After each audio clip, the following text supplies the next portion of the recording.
bienvenue dans le cours Théorème de Thalès. Alors avec le théorème de Pythagore, le théorème de Thalès est le deuxième gros théorème qu'on voit au collège. Il y aura d'autres propriétés qu'on verra dans cette année de quatrième, mais aussi l'année prochaine en troisième. Mais grosso modo, le théorème de Thalès, c'est un peu quand même l'un des très gros morceaux de géométrie du collège. Alors, d'où vient l'idée de ce théorème ? L'idée de ce théorème vient tout simplement du fait que lorsque l'on agrandit une figure, en fait, on le fait grâce à un coefficient. On multiplie les longueurs, donc ici j'ai un petit triangle AMN, je multiplie les longueurs par un coefficient et je me retrouve avec un triangle, alors ici qui est plus grand, donc on peut imaginer que le coefficient c'est, je sais pas moi, 1,8, 2, enfin quelque chose qui est plus grand que 1, et on obtient un agrandissement de la figure. D'accord ?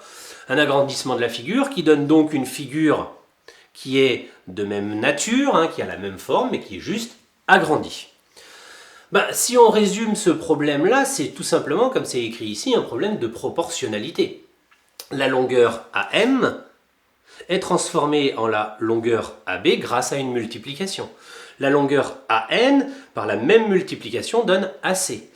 Et la longueur Mn, par la même multiplication, donne la longueur BC. C'est tout simplement ce qu'on représentait dans un tableau de proportionnalité, avec un coefficient. AM, on multiplie par le coefficient, ça donne AB. AN, on multiplie par le coefficient, ça donne AC, etc. etc. La configuration de Thalès, c'est ça. Sauf que les deux triangles, en fait, je les ai superposés sur le sommet ici A. Donc en fait, je vais prendre ma figure ici et la mettre à l'intérieur du deuxième triangle, comme ceci. Là, on a ce qu'on appelle une configuration de Thalès. Et donc dans cette configuration de Thalès, je pourrais écrire l'égalité de Thalès qui découle de ce qu'on vient de voir ici, de cette fameuse proportionnalité. Donc en superposant un sommet, je pourrais écrire que à partir de mon sommet A, que j'appellerai moi en classe le sommet principal, puisque c'est celui sur lequel on va commencer à partir lorsqu'on écrira nos égalités.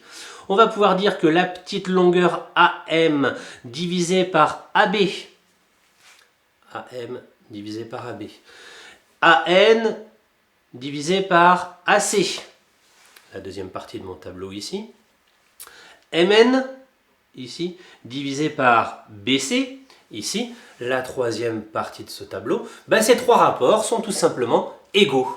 On a AM sur AB égale AN sur AC égale MN sur BC. Alors on voit tout de suite quelques petites astuces pour s'en souvenir. Vous voyez que je vous avais dit que le point ici, il était important, c'était le point pivot. Oui, regardez, AM, AB, AN, AC. Et puis si j'enlève les lettres A ici, je me retrouve avec MN, hop, c'est le troisième, et je me retrouve avec B et C, hop, c'est le troisième ici. Donc il faudra être capable de repérer ce type de figure avec un petit triangle dans le grand triangle.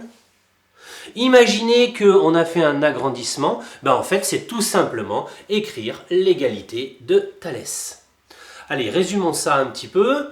Comment ça se passe ? Ça se passe qu'on aura alors une configuration qui ressemblera un petit peu plus à ça. On voit toujours les deux triangles, d'accord ? Mais ici, on va construire une droite. Et alors attention, il faut que les droites MN et BC soient parallèles. C'est parti. On aura donc dans notre configuration un triangle. On vérifiera qu'on a M, B et N, C qui sont tous les deux séquents en A. En fait, c'est le fait qu'on ait les points sur les côtés. On vérifiera également qu'on a des droites parallèles. Si on n'est pas dans le cas de droite parallèle, ça ne fonctionne pas. Et on dira qu'on peut utiliser l'égalité de Thalès et on aura le droit d'écrire ce qu'on a vu tout à l'heure dans notre tableau. Alors on ne sera pas obligé de l'écrire à chaque fois sous un tableau, sous forme d'un tableau. On l'écrira directement. AM sur AB égale AN sur AC égale MN sur BC. C'est-à-dire la petite longueur sur la grande égale la petite longueur sur la grande égale la petite longueur sur la grande. Juste, je l'ai écrit dans ce sens-là. Thalès, l'égalité de Thalès, fonctionne également si ici vous inversez les deux, si vous inversez les deux, si vous inversez les deux. Attention, Soit on l'écrit dans ce sens-là, soit on écrit tout inversé. On ne fait pas un mix des deux, hein. C'est soit écrit tout dans ce sens-là, dans ce cas c'est égal, soit tout inversé, et dans ce cas-là c'est égal. Voilà. À quoi ça va servir? Ça va nous servir à calculer une longueur. Attention, le niveau basique, c'est tout simplement de reconnaître la configuration de Thalès et de savoir en écrire l'égalité. On verra dans une vidéo suivante comment utiliser cette égalité et comment faire des exercices sur le théorème de Thalès. Moi, je vous souhaite bonne continuation, bon courage et à bientôt!